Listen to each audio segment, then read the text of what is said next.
Good morning, or good afternoon, depending on where you are in the world on this call. It is my pleasure to be here today with the North American Advisory Board for UTS, or most of it, to provide some feedback and assistance and connections to some UTS startups that are hoping to enter the US market or North American market. So this is like, it's a joy, a pure joy working at a university when you have 200,000 alumni that are willing to keep supporting what goes on at the university. Is one of the best things about universities. So let's kick off. We'll run around the room. If you could introduce yourselves, please, and then we'll dive into what you're seeing in the North American market to help Australian startups. Take it away, James. Fantastic. Thank you, Marie. And hello, Maria. And hello, Cheryl. It's good to see you again. My name is James White, and I graduated. I had to write this down. I've done so much work with UTS. I graduated in 1996, before anybody on the call was born, with a master's degree. In 2019, I was honored to receive International Alumni of the Year student. In 2024, I was honored again to receive a fellowship, a fellow of the university. I chair the North American Advisory Board, which is the other members of the team who will introduce themselves as well. I think for 3 years, maybe now. I'm not sure how long I've actually been doing it. But our mission and goal is to do just this, to help alumni and current students as well get exposure to the 5,000 alumni students and the leadership that you see. This is in all of us that's in North America, to provide support, mentorship, opportunity for everybody. And then my professional career, most recently, I was 18 years the head of human resources for Paramount Global. So I will pass the torch over to whoever wants to go next. Sure, I can go next. So, hi, Murray Lee. Just a little bit of background on me. I've been 30 years in tech in a range of different businesses, but most of this audience here is the most recent history, probably in the last 15, 20 years, I've been in the startup entrepreneurial community. What that means is I've been working for companies like Twitter, OpenTech, and most recently a range of fintech startups. So I helped Moneyline go public. I also helped N26 enter the US market, which is very pertinent. They're one of Europe's biggest fintechs. And then I also worked at Greenwood, which is another really early stage startup that received a ton of funding. And currently I'm like the mentor for Techstars. So I've seen a range of like different startup phases from early seed through to going public. And I talk with a lot of VCs as part of my role as CMO in the past, and also just as a mentor as well. So I bring a lot of this knowledge, and I'm hopeful that a lot of this is useful for the startups in the UTS community. Definitely. Thanks, Thank you. Sure. Yeah, my name's Cheryl Duffy-Geiger. I actually graduated before Jim, so I think I'm probably the eldest here. My background's in finance as CFO in CPG organisations. Currently serve on the board of an agricultural company out of Boston. I'm also on our local township board, which I think is great when I start looking at some of the stuff you're showing today, because we have problems with some of the areas that have been highlighted. When I think about startup, and I'm also an angel investor, when I think about startups and I see what I'm hearing and what feedback I'm getting, climate tech is big, maybe because I'm in the agriculture space, but carbon capture, sustainability, and a lot of EV in transportation we're seeing. Cybersecurity, no surprise to anyone that cybersecurity is high up there.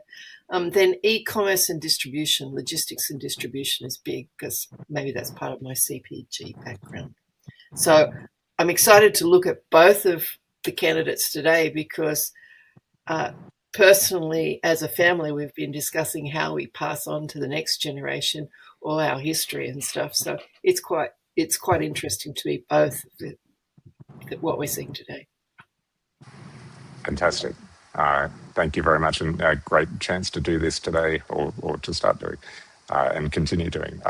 James and Murray, I might ask you as well, in what you've seen in America, particularly from Australian startups. Like, it's no accident I'm standing here with Tech Central behind me as a precinct that's developing for all the 5,000 alumni over in America at the moment. Hello.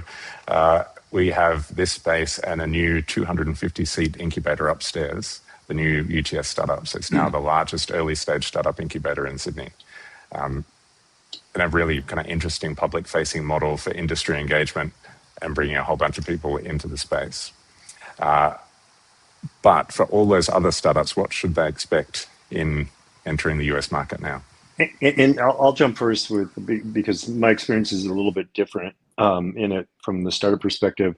With my 35 years in entertainment, 18 years, as I mentioned, with Paramount, we're seeing massive consolidation of the entertainment industry. If you're paying attention, my company, actually Paramount Global, was just acquired by Skydance. And if you're noticing, and this is important, I think anybody who wants to get into the startup entertainment space, whether that's the tech piece or the creative piece of it, it's really important to pay attention to this consolidation.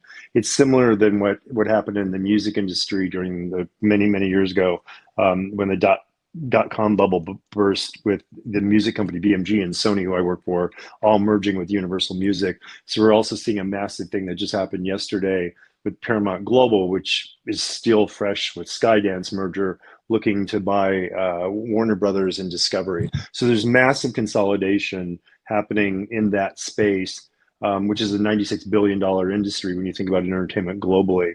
But also the other caveat, I think that's finally exposed itself with this, and I don't have the answer to this, it's more of a statement about how AI is affecting everything that's happening across the broad spectrum of from ChatGPT to Comment to all the new web browsers. Everything is happening, but I think that's something to really keep on the radar when you're beginning these startups in the conception mode about how AI is going to be. Is AI going to be centered in it? Is AI going to affect it? I don't have the answers to any of that, but I think it's a really important topic to be thinking about. Definitely. And then back of what James was saying. A couple of things that I noticed, especially being a mentor at the Techstars and seeing the fresh batch of like startups each quarter, is, as James said, like AI is really penetrating businesses. And what I'm seeing is, before it used to be a complementary service, like, hey, a marketing team would use it. Now that the AI is being core, and I'm sure we see that all over the world, so it's no surprise, but AI is the core of the business ideas. So if I think about the last round of startups that pitched at Techstars, about half of them had AI ideas. So I think that's one key trend. Second trend that I'm sort of seeing is, as there's a lot of companies all solving the same problem, right? But they just might do it a little bit differently. And so more and more for a lot of startups, like differentiation and branding and messaging is absolutely critical and something that's defensible long term. So that's a second trend. And the third trend, and I'm sure this wouldn't be a surprise to anyone on this call, but a lot of the investors, back in the good old days, money was flying around all over the place, valuations were exploding.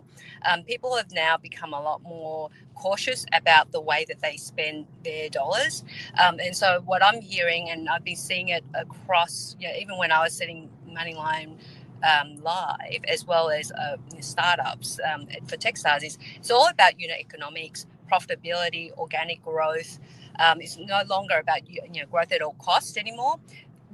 Companies are being really drilled about the profitability and sustainability of the businesses, and on that back, a lot of the investors are really consolidating the way that they invest. So it's not a lot of small expenditures. They're probably going to consolidate to larger expenditures where are safer bets. Okay, that is a lot of feedback. I hope Brian and Michelle are ready to address that feedback in their presentations that we're about to kick off now. I'll also say I would like to acknowledge the traditional owners of the land that I'm on, the Gadigal people of the Eora Nation. So, Brian, thank you, judges. I will bring you back in a second.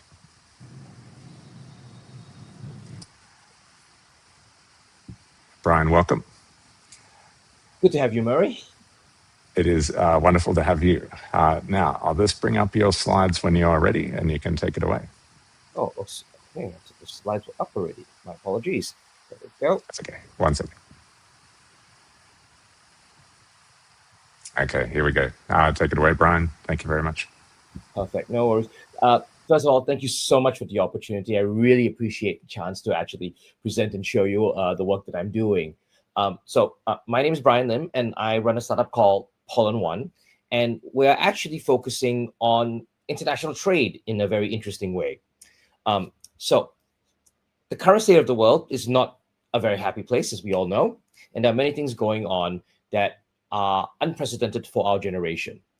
But the reality of it is that even with all this going on, there is an opportunity that has presented itself, and it actually comes from the area of government spend.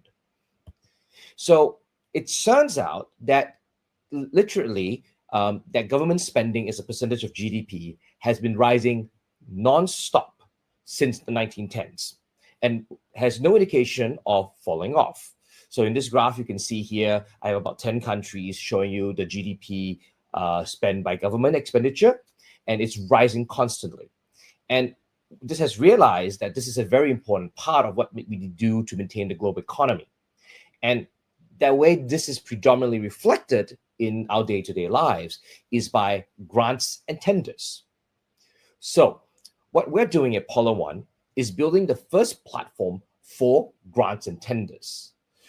I'm aware of about $2.5 trillion globally in opportunity, and we want to use these opportunities to help both Australian companies trade internationally and international companies trade with each other. The amount of money available is very significant, and I have provided here a quick breakdown of what I have discovered so far. This chart here is in Australian dollars, and you can see I have Australia, United Kingdom, and United States. Now, if I did a check globally, we are aware of about 16.2 trillion USD or 24 trillion Australian dollars worth of annual contracts being awarded. And the platform we have built currently lists about $7 billion in open opportunity and $55 billion in listed funding. Now, this is a lot of money. And what we're going to do is we've built this website. It's a free search engine that allows anyone to search through the opportunities that we have put into the system to date. And to give you a sense of some of the funding opportunities that we are seeing, that we want to make available, not just to Australian companies, but internationally. And these are some of the opportunities available to US entities to go for as well. So an example here is that the US Embassy does provide $150,000 every 6 months to non-for-profits in Australia to do work in Australia. This is unusual for overseas government to provide funding to activities outside their country, but it does happen. The US is well known for doing this case, but not a lot of people are aware of this for the non-for-profit sector. The other example, and this is an example of an opportunity that I've applied for, this is the United Kingdom Space to Innovate campaign, Charlie Drop. And this particular program is for space technologies, but you can see here that they are open to receiving applications from overseas players to actually support and grow the UK space defense industry. For Australian companies who are looking to expand overseas, the Australian government has put $2 billion to support Australian companies to expand in priority investments in Southeast Asia, and additional funds are being created to access other countries. Now, this is not unique to Australia. Other countries do this as well. And these are pieces of information that help companies, both SME and large corporates, actually enter the overseas market. Now, for what we're doing, we're going to first build a free platform, and we'll try to do some early sponsorship revenue to make money for our work. And the idea here is we just want as many people on our platform to really help show them where opportunity exists. Once that's done, we're going to turn it into a marketplace. Currently, we're working on getting on hundreds of grant writers onto the platform. And with these grant writers and a database of grants and tenders, it'll become a one-stop shop for people to gain this resourcing required to access these opportunities. And we'll do this both locally and internationally. For phase 3, and this is for the big enterprise of town, we do know that there's a huge demand and uptake for API data, enterprise analytics, to understand how government is spending their money and how they can take a cut of that opportunity.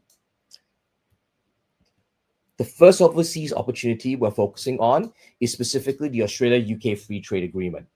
This opportunity was signed in 2021 and allows an Australian company to bid for a government contract in the UK without a UK entity, and vice versa, a UK entity may bid in Australia without an Australian entity.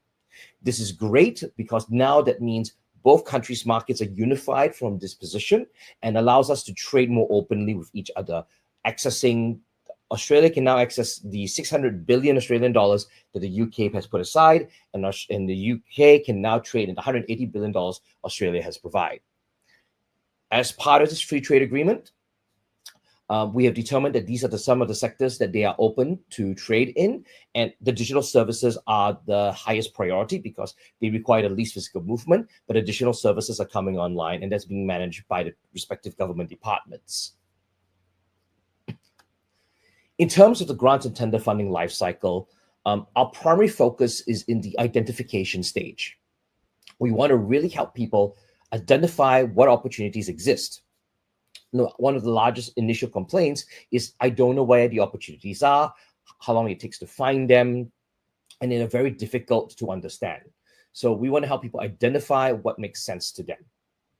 The grant writers we were getting on board will help you with the applying to these funds, and will eventually build out a collaboration section where you can find partners and trusted people to work with on building the teams to win these opportunities.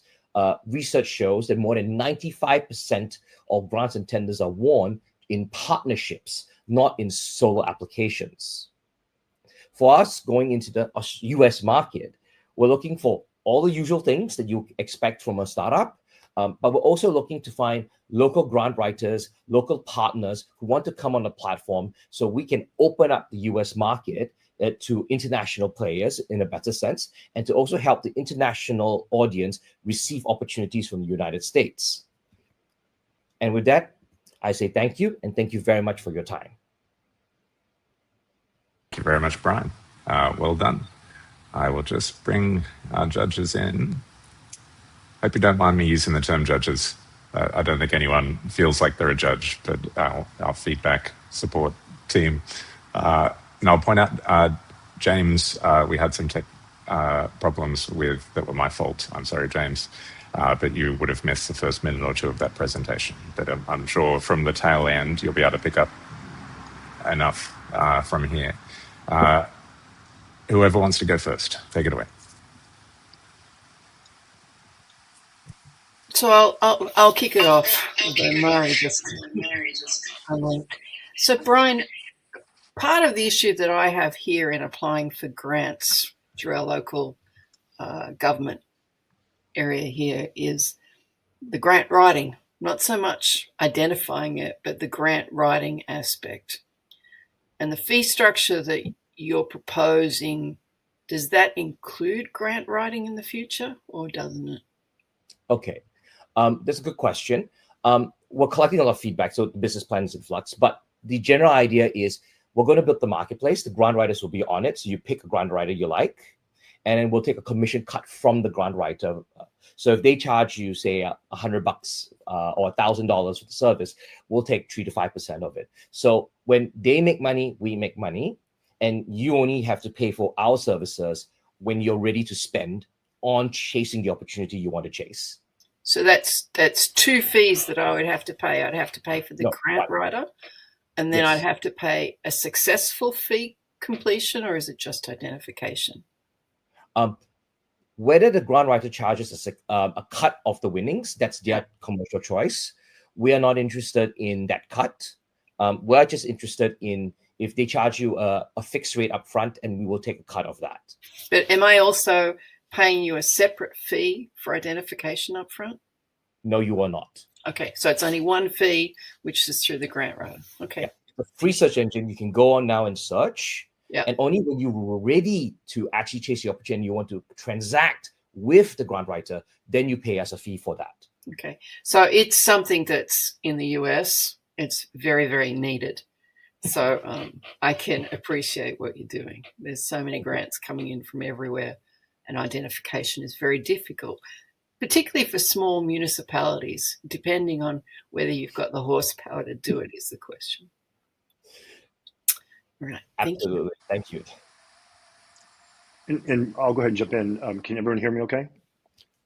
Good.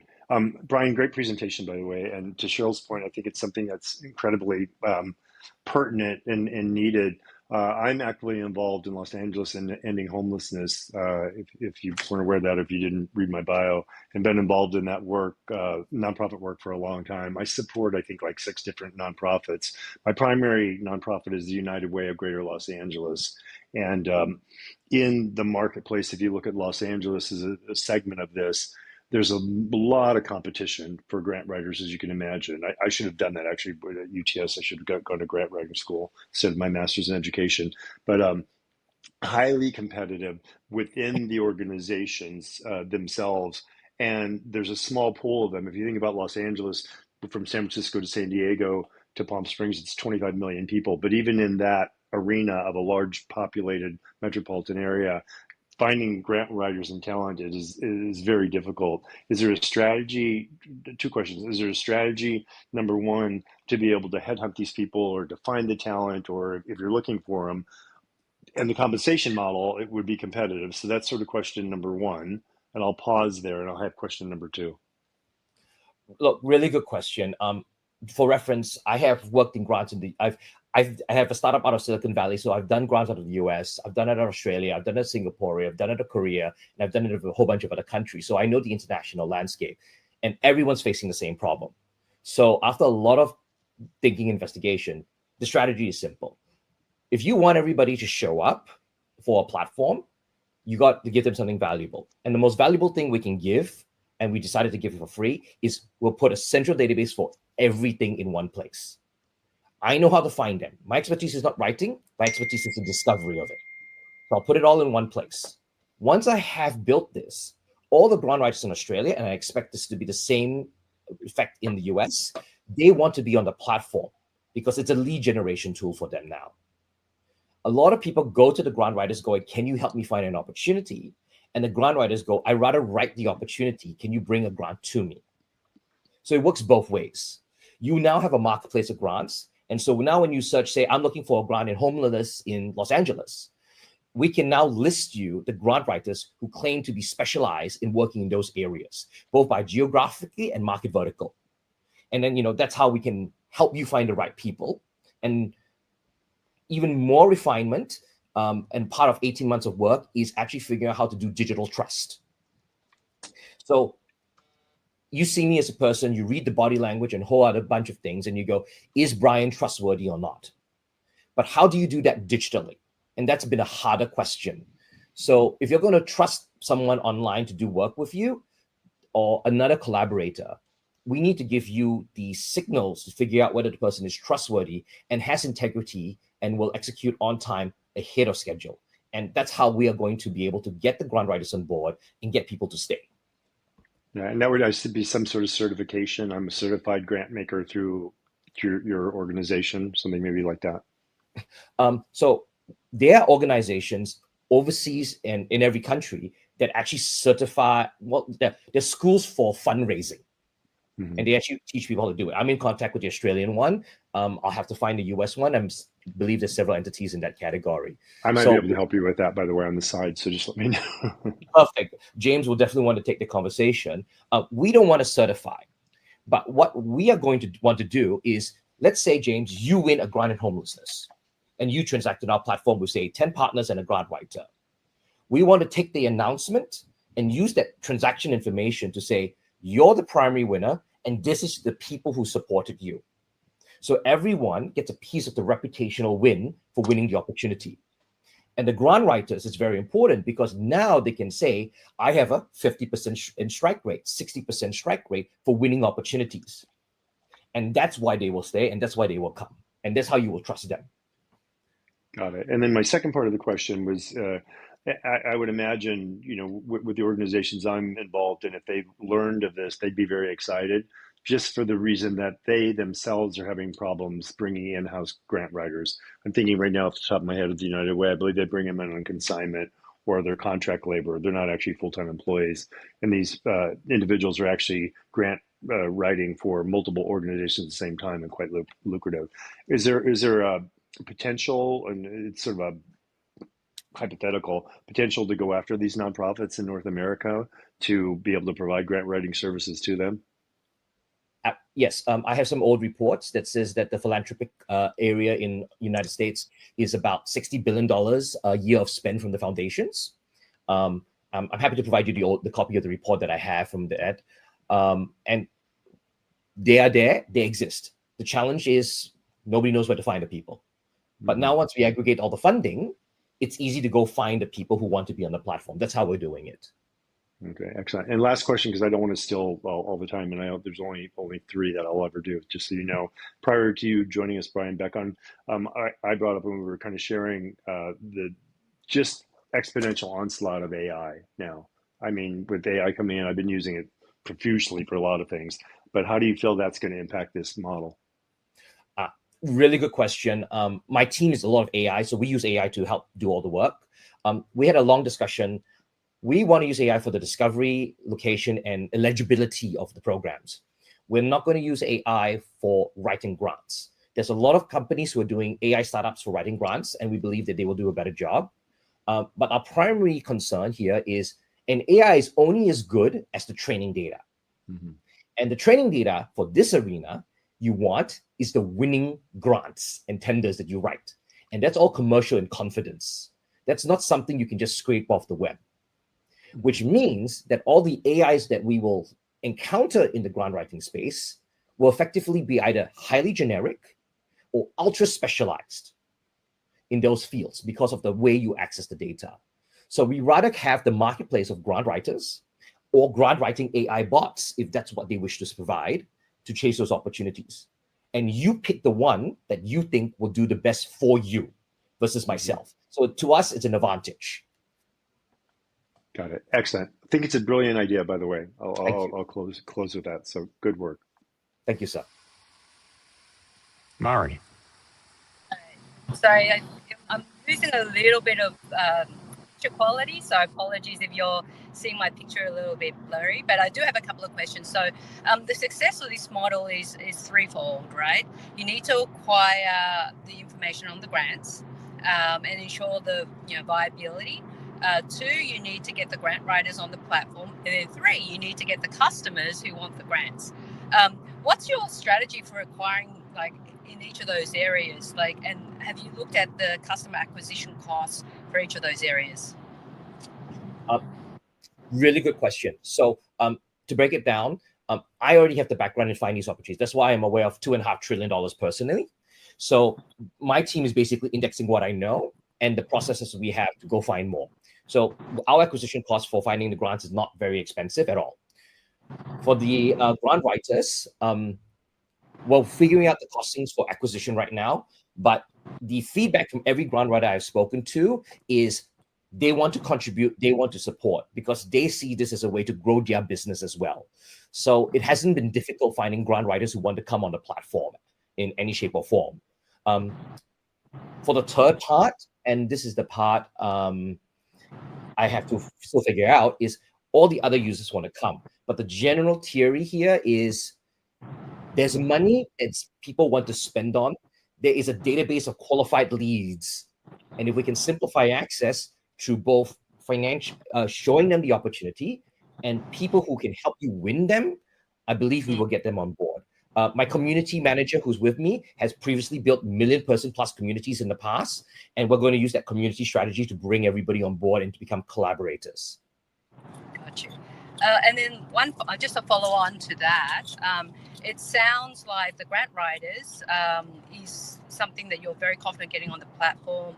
The third part about getting the right businesses to use the platform is something that you're using community sort of strategy. And then the first part is, I think you're using AI. Would that be correct in terms of kind of your current thinking on acquisition? Okay, so our acquisition of where the funding is a manual process. This is something AI cannot actually do because AI can only, so we'll find it, and then we'll take AI to look at the data. So we'll read the thousands of documents and go, what's legible for who and what. Right, got you. So with that, then the one question I have is the scalability of this business. A lot of it is sort of anchored on how many grants you can get on the platform, the accuracy, because with the legislation in the US, it can change, right? With like different governments and who's in power and things like that. So that's one thing that would be interesting to see how you plan to scale it if it's very manual at the moment, because the amount of grants times by the grant writers, times by the number of businesses using it, that would equal to successful grants, which will get you the profitability that you would need and the revenue you would need to be successful and continue to grow. Yes. Very good point. So we're starting off with all the larger databases. So for example, all the international development banks run their own website with their own grants and tenders programs on it. So instead of indexing the smaller town councils, which is honestly very difficult at scale and that we will have to automate more significantly, if we aggregate all the international development banks, all the government websites, because they aggregate for themselves at state and federal level, it's not too difficult of a task to aggregate a significant portion of the funding. So for the United States, for example, the SBIR and STTR program, which is for technology research and development in the US, is approximately 16 to 24 billion USD spent a year. And they are basically listed on one website. So we don't need to go very far to get plenty. The National Science Foundation in US runs, I think, a $40 billion a year spent in R&D. Again, that's a single website. So we can get a lot of initial funding very quickly up front to bulk it up. And then that people will come to us as we work towards the smaller entities like local councils.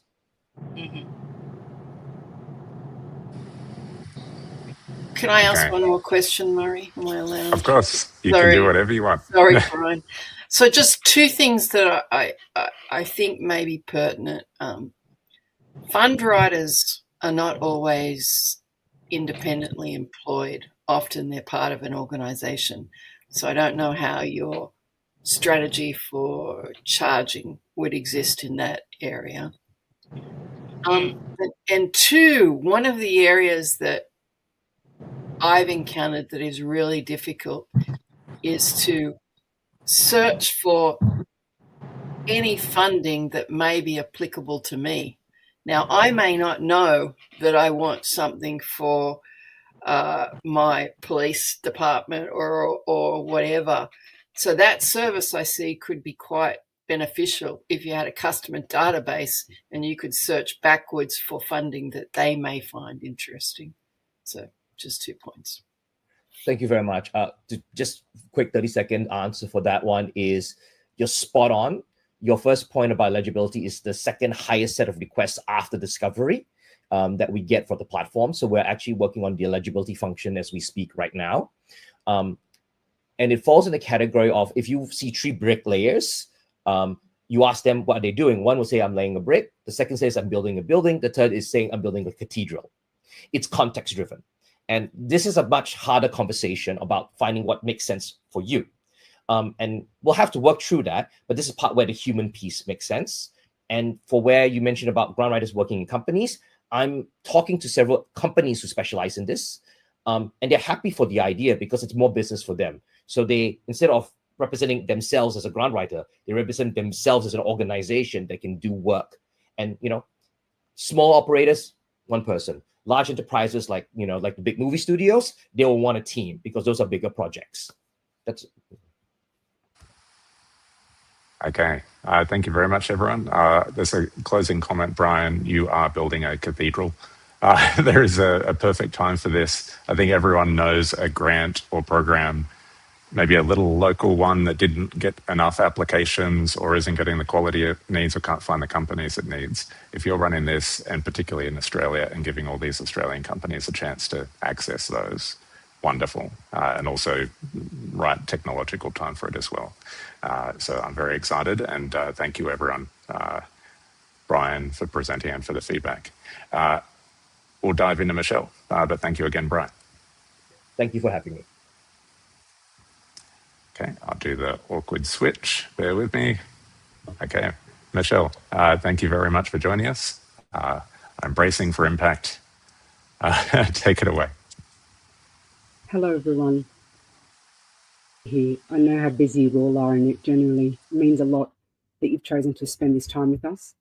My name is Michelle, and I've been the executive assistant to Evaheld for 4 years now. I say that because Evaheld is more than a place to work. She's a movement, and I serve that movement every day. My background is finance and law, and Evaheld is business venture number 5 for me. But unlike any before it, this isn't just a company, it's my purpose. And I'd like to quickly tell you the story behind Evaheld, because I think it gives really good context as to why this work is so important and where it all began. So close to a decade now, one of my best friends passed away from breast cancer at 33, and she left behind 2 little boys aged 5 and 7. And the best that we could do at that time was start to write letters and make some videos for them to receive in the future, not just preserving her story in her own words, but also being able to be there for milestone moments in the future, which she was devastated about. You know, one that always sticks in my mind is, you know, the first time one of them got their heart broken, that they wouldn't have mum there. So we did that. Incredible experience, albeit very sad. And that kicked off, I still get teary talking about it. And that kicked off 10 years of volunteering in the space. So nights and weekends, predominantly helping people at end of life create anything that they wanted to before they passed, whether it was getting down their family history, their family tree, writing a legacy letter, you name it, and we did it. I think I've just touched on the 300-person mark in person. So that's the story of kind of how that work happened in a personal capacity. And then when COVID struck, someone I had promised to help passed away in an aged care home, and I even called the CEO, and they just didn't have the staffing, which I totally get, to, you know, just turn on a phone and put it recording for this person. So they passed away, and the whole, you know, all of their knowledge, all of their family history, everything was lost with them. And that was the moment, I think it was a week later, that I got my co-founder on board and we started building Evaheld. So the first iteration of Evaheld was completely bootstrapped. And it was literally to provide people with an accessible service where they can easily create this kind of stuff at times where it's already difficult for them as it is. So that's our story. I'll now move into more of the business side of things. When people ask what category Evaheld is in, I usually say that Evaheld is actually a category maker, because it sits at the intersection of health tech and death tech, which is an emerging space that's growing fast, but still not digitally mature, which is a great opportunity for us. Both sectors are investing heavily in digital transformation right now. Yet what we've seen that's really missing is more of a human layer. So the part that connects people's lives, wishes and stories, and Evaheld bridges that gap. So in health and aged care, one of the most persistent problems is the absence of clarity. So families and clinicians are often forced to make critical decisions without knowing a person's wishes. Paper directives go missing or sit half completed in drawers. The lack of guidance leads to conflict, stress and treatments people never wanted, often resulting in dying in hospital when they wanted to die in the comfort of their home. And when it comes to legacy, the opposite problem appears: silence. People's stories, values disappear because we've never had an accessible, trusted and easy way to capture them. Families are left wishing they'd asked more while they still could. Precious stories, history and memories lost forever. And I hear that every single day. We literally exist to solve these problems. Evaheld gives people and the organisations that serve them a single secure home for stories, care, wishes and essential documents. We're not digitising paperwork, we're humanising preparation, facilitating connection in a way that has not been done before on this scale. And at the heart of Evaheld is the Evaheld Legacy Vault, the world's most comprehensive online legacy platform. The latest version has been entirely built with AI at its core, giving it an adaptive infrastructure that evolves continuously as user feedback shapes new features every day. We are in a position to scale and evolve really fast, and we have a phenomenal team. The Evaheld Legacy Vault has 3 pillars: story and legacy, where people record their memories, reflections and lessons in video, audio or writing, with over 200 templates, including being able to write a memoir. The next is health and care wishes, where they capture their advanced care directives and preferences, ready to share with loved ones or clinicians via a shareable emergency QR access card. And the third, of course, is the essentials, where wills, financial matters, and personal info are kept safe, organised, and encrypted. We've integrated wills and estate planning because people deserve one complete solution and not fragmented tools. Now, while we don't see online will providers as direct competitors, Evaheld is uniquely positioned within a saturated market where customers are already engaged and looking for deeper value. The online will space has effectively plateaued. Most services are now free, with fees covering only solicitor review. Evaheld represents the next evolution. It's a truly digital product that increases in value over time. Built for life, not for paperwork, Evaheld goes beyond forms and documents, uniting all three dimensions of legacy, preservation, personal stories, care wishes, and essential life documents. Now I'd like to introduce you, sorry, I've just got my other screen here. I'd like to introduce you to Charlie Evaheld, your personal AI assistant who makes what feels difficult surprisingly easy. She guides users by step, asking gentle, meaningful questions that help them express what matters most in plain language in their own pace. Evaheld is designed for connection. You can invite family into shared rooms, send story requests, or answer theirs. So legacy becomes a conversation, not a checklist. You can even schedule messages for the future, a video to your grandchild on their 40th birthday delivered decades from now, hopefully into the same family room you started. Evaheld already has thousands of individual users who joined through our free tier B2C product, and their engagement drives viral growth. But our partnerships multiply that scale, embedding Evaheld into everyday systems that people already use, from healthcare to finance. On the health tech side, we've built B2B partner dashboards that connect directly to a user's Evaheld vault, but only to their advanced care planning data. Personal stories and documents remain private and encrypted. These dashboards give providers real-time visibility across business units all the way down to individual clients, providing advanced analytics and automated support. But what truly changes the game is our AI-driven adaptive follow-up intelligence. If someone hesitates, pauses, or exits halfway through a directive, for example, we know, and it triggers the right kind of help. For one partner, that might mean a nurse or GP visiting to guide the person's conversation. We are a long way away from paper forms being lost in the middle of the night during emergencies. Organisations can now focus their time, empathy, and training exactly where people need support, not on chasing paper forms. The Federal Digital Health Agency has recognised Evaheld is 2 to 3 years ahead of the government's My Health Record roadmap, not just technically, but in usability and readiness for scale across government and private providers. We are also now advising to the federal government, who is trying to design a unified national advanced care planning framework.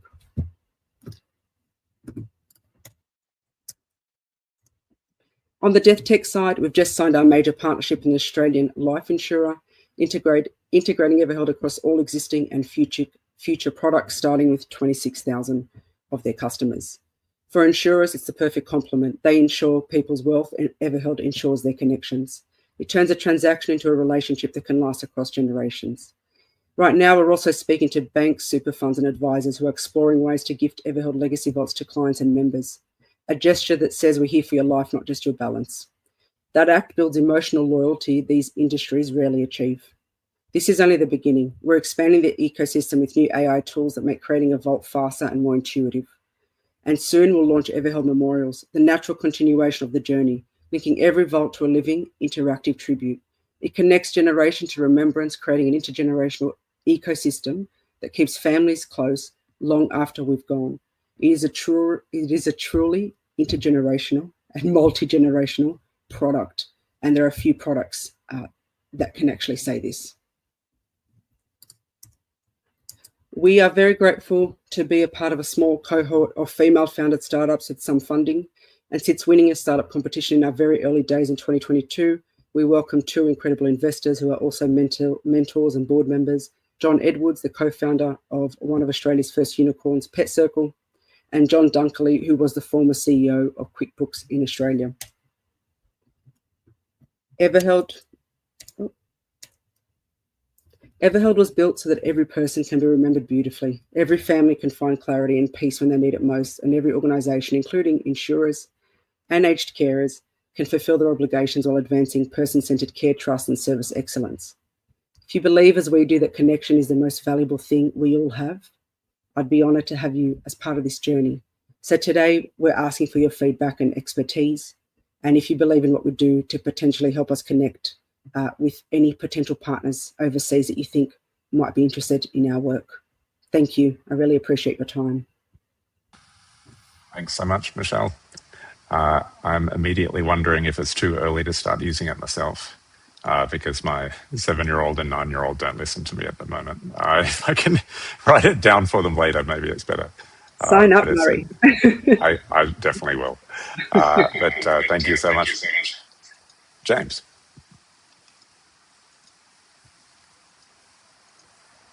Or Murray. Can you hear me? All right. First of all, I love this your business idea and the business and all the partners that you have in place. I have a question for you. Is this predominantly you're trying to enter the US market with this? So you're trying to acquire more partners, more users within the US and then launch in the US, or are you trying to find Australians overseas to use it in Australia? Definitely the former. So looking to enter the US market B2C and through partnerships.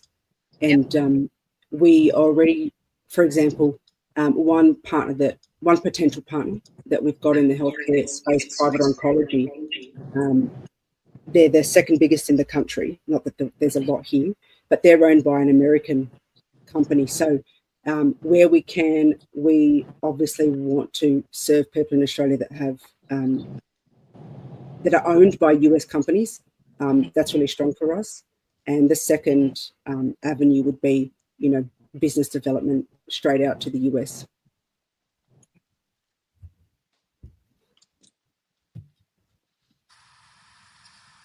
I think Murray's internet just dropped out for a second. We'll throw to Cheryl. Oh, go ahead. I love it, Michelle. I think I'm 63 and having gone through iterations of family, trying to pass down memories, I love it. Thank you, Cheryl. The challenge for me when I look at the model is that I think you separate it into 3 different sections. I'm getting feedback, Murray. But for me, if I was to look at it, I wouldn't want the financial services. I'm looking for a repository for memories. And how do we pass that to the next generation? Because if I sign up for a service, it's my credit card down and I'm keeping it going. But how can I gift it to the next generation, and can someone take over? So, I've gone through all the Gmail accounts and everything else and trying to figure out how you do all of this. And for God love, I can't figure it out. But if you could have this so that it could pass from one generation to another and be sustainable, I think it'd be wonderful. And then think about those 3 sections. Could I go in and just buy one section of it? I don't even know how your billing model or how your revenue's generating, but and that's probably another question. How are you anticipating to generate revenue to keep this all going? So I don't know. That was a whole mishmash. But 1, can you break it down into sections? 2, can you look at membership options for each of those sections, or membership to come in and buy all of it? And 3, how are you envisaging making it truly generational, so it can pass from me to the next generation, to the next generation, to the next generation? Cheryl, I love your questions, and I'm going to answer one at a time. So we literally built for that problem. So what we do at Evaheld is, whatever you pay for and create in your account, when you gift that, the people that receive all of the legacy, we call it a room. So let's say in your vault, you create a family room and you add 6 people to that room. So at the time of delivery, whether you've scheduled it or whether it's posthumously, they will receive all of the content in that room. Now, they've got 2 options. They can download it, save it, do whatever they like with it. Sorry, 3 options. Number 2, they can become an Evaheld customer. Now, when the next generation becomes an Evaheld customer, we gift them all of the storage from anything that they've received from other people. What they begin to pay for is their own current account, where they'll continue to add more and more to that family vault. Number three, the third option that we've got is that if somebody receives the content, they don't want to become a customer, they're not bothered to move it, and we hope that they're not bothered to move it because the way that we organize it just makes it really, really easy. That's the stickiness of the product, is that they just pay a really cheap storage fee that we make sure is cheaper than if they moved everything to, just Google Drive or something like that. So that's one aspect of it. Did that answer that part of the question? Yes, it does. Thank you. So the second part, I'm not sure if you can still see my screen. So we do price separately, and we price, this is organizational pricing right here. So what we've done, especially to gain traction right now, because obviously we're trying to gain trust with providers, is that the bonus of Evaheld is that they're only paying for seats of the consumer app, the Evaheld legacy vault that goes to their clients. They're not paying for the dashboards. They're not paying for the analytical insights, for the automated support, for the co-branding. You name it, it's unique depending on what kind of provider they are. So providers can choose either to just offer advanced care planning. You can imagine a lot of aged care providers going to go with that, or they can offer the full Evaheld legacy vault. You'd be surprised if the conversations that we have, where especially the new Aged Care Act coming to effect 1 November, where person-centered care and honouring someone's wishes is front and centre. And it's not just lip service anymore, it's a real thing. The conversations are actually about providing the full Evaheld legacy vault so that they can, for the first time ever, provide families and people in their care with storytelling, preserving family history, connecting with their loved ones. So we do it in two, but I'm not actually, there's only one particular provider who's looking at just the advanced care planning, and I think they'll end up going for it all, to be honest. In terms of the essential documents, these things now are everywhere on the internet. You can put in some details and get an AI will. All will providers are free now. It's a highly saturated market. So that for us is just a no-brainer. Why wouldn't we include essential documents that they can create or save when it's there on the internet? Whether they choose to or not, we just want to be a place where people can do everything. Holistic legacy preservation.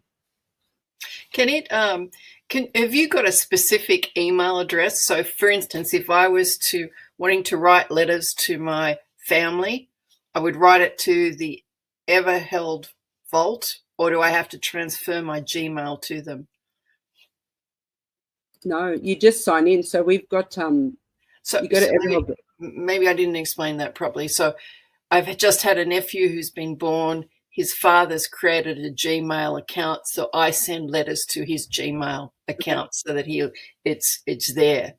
I mean, I could see that being something very strong if everyone in the family could write into the Evaheld account, and then you could see it all. But absolutely. Hey, I love it, and I'll let someone else ask questions. But yes. Hey, if I can help in any way, just reach out.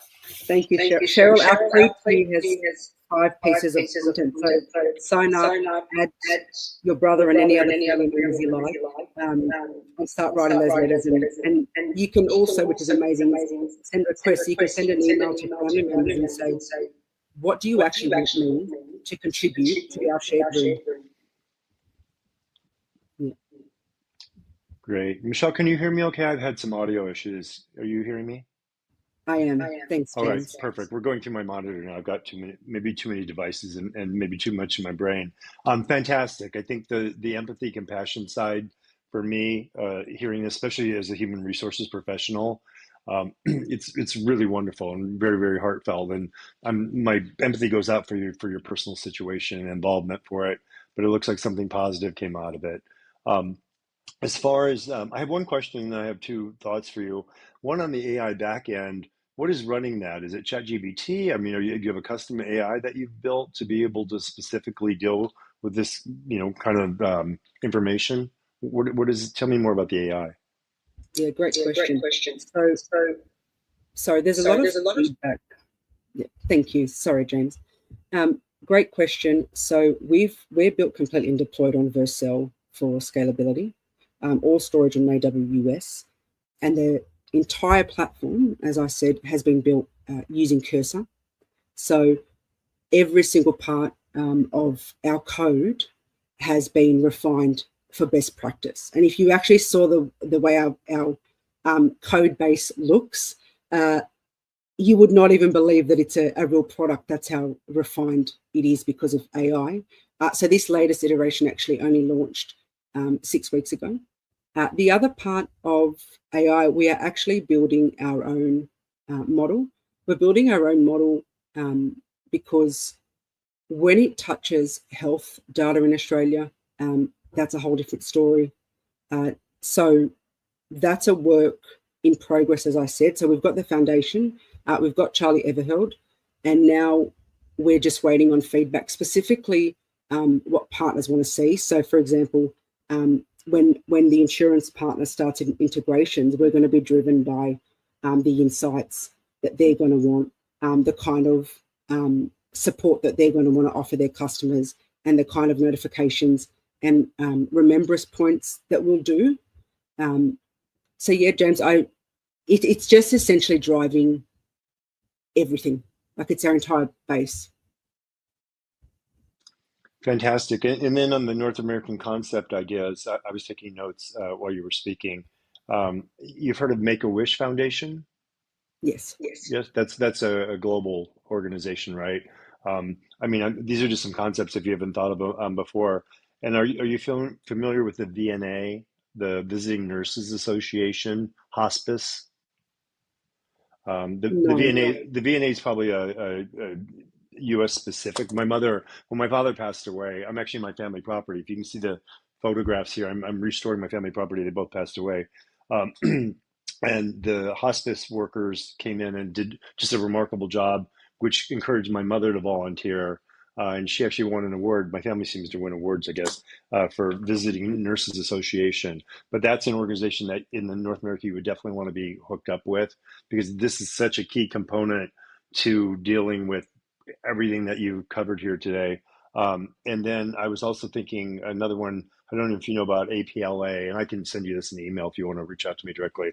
It's AIDS Project Los Angeles. So in North America, any of these groups that deal with, there's another one called the Trevor Project, which is teen suicide. So in any of these agencies, this would just be a really nice adjunct, because I think about it in my own personal experience in human resources.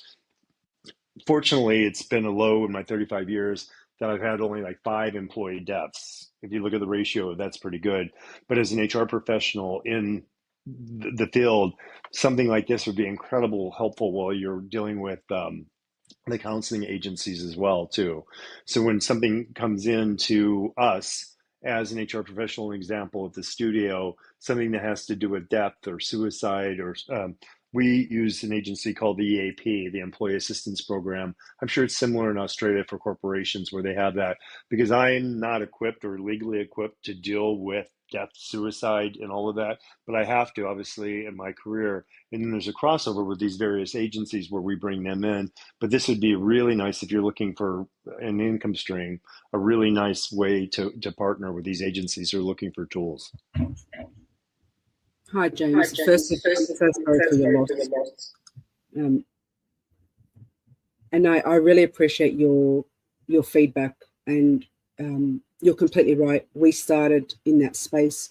That space is very close to our hearts. We actually do have a partnership with the National Hospice Association of America.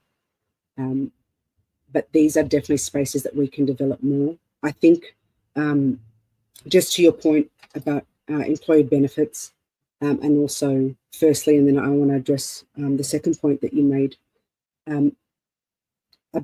One of, I would say, our biggest struggles initially, and I don't call it a struggle anymore, was that Evaheld was seen as an end-of-life product, and we've worked really hard to move away from that. We'll always acknowledge it's a huge user base and a huge use case, but we've really had to work hard in saying, actually, this is the future of legacy preservation. People should do it sooner, and they should do it because it connects families. So that's one. So when it comes to employee programs, we're not involved in any. That's one area that we haven't had much traction, and I believe it's because of that initial interpretation of what Evaheld does and who it serves. So James, any expertise, extra feedback, offline that you can give us in even in how to approach HR professionals like yourself and actually structure this in a way they'll be like, actually, yeah, I do want to offer this as an employee benefit. That would be phenomenal.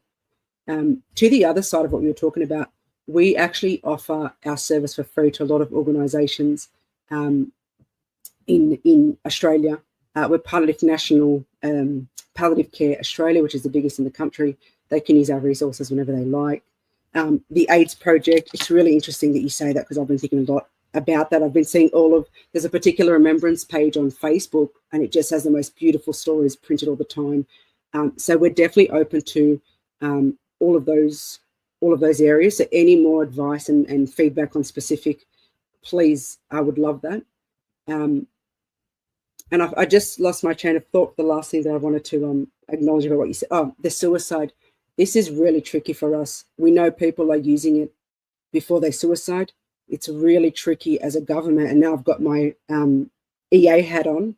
It's really tricky as a government as a company to actively promote or partner with suicide prevention organisations. Given what we do, we kind of want people to know that we exist. I believe in everybody's right to obviously alleviate their pain and choose whatever it is that they want to choose for their end of life. But it's a tricky area. So again, in that specifically, if you wanted to send something through about how you would frame that with those particular organisations in a way that protects that company, but also just ensures they know we're here. Again, I'd love that, James. Like just everything you've said, yeah, I really appreciate it. And I'm more than happy to have a one-on-one with you outside of this, not to exclude anybody else, and anyone else is welcome to join, but just to give my thoughts on it, because I've had to face this personally, obviously, and then I've faced it in the work situation. And it's always nice to have, pardon me for calling this, but a tool, another tool in the tool belt when you're dealing with somebody and trying to comfort them and help them. And so we can talk more offline. I'm more than happy to speak to you about it. Thank you, James. I'd love that. Okay. Any other feedback before we start to wind up? Just one last question. Who would you say, do you have any competitors in the US that offer similar services, and how are they priced vis-a-vis you? Great question. Not that I know of. To our knowledge, a platform that does the three aspects of legacy planning does not exist. So, but obviously we have competitors in the individual streams. So essentials, lots of competitors. Advanced care planning, not so many, not at the digital and automated support scale that we're at. Story and legacy preservation, we don't have competitors that do what we do. We have ancillary competitors, that's what I call them. So people like, and I love them, like Storybook, where they literally send you questions every week. At the end of a year, they send you a storybook, right? It's one service that works really well, but that to us is one template in the 200 that we do in story and legacy preservation. So you could literally do that in your Evaheld and then get it printed as a book. So you have templates that you go in and fill in? Is that what correct? So okay. you have the templates, plus you have in-dashboard recording and in-dashboard filming. So nothing ever has to leave your dashboard for security and privacy, and uploads, of course. Okay, so think of family recipes for a template. Okay, we do have family recipes. It's so funny you said that. It's one of the first things Charlie does. Yeah, it's did you see it on the I love that you said that. That's hilarious. Any other questions? I wish I had recipes worth preserving. Otherwise, good. Thank you so much, Michelle. Thank you. Okay, I'll just bring Brian back for a second. This is start to wrap up, because it is wonderful to have this life cycle represented here.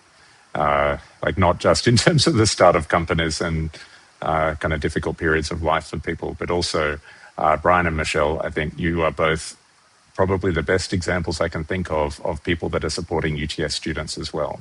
So the number of students that you've taken on in your companies and previous companies and internships and in subject projects and everything else. It's a great example of why UTS does this kind of work to make sure that student experience is wonderful. But also seeing the kind of later journeys of graduates of UTS coming back and continuing to contribute as well, as I know you will, Michelle and Brian. We will wrap up there. For everyone watching the stream, it is now 9 o'clock in the morning in Sydney. It's a beautiful, beautiful day for all the 5,000 UTS alumni overseas, in North America rather. Hello, come on down and we'll show you around. And for our wonderful North American Advisory Board members, thank you so much for your time today. And Mari, under difficult internet circumstances as well. It is hugely appreciated, and I know there's going to be a lot of follow-up conversations and other things as well. So thank you all. Have a wonderful day. Thank you, Murray. Appreciate you. Michelle, good job. Brian, good job. Thanks, Murray. Thank you so much. Thank you very much. Great work, guys. Bye now.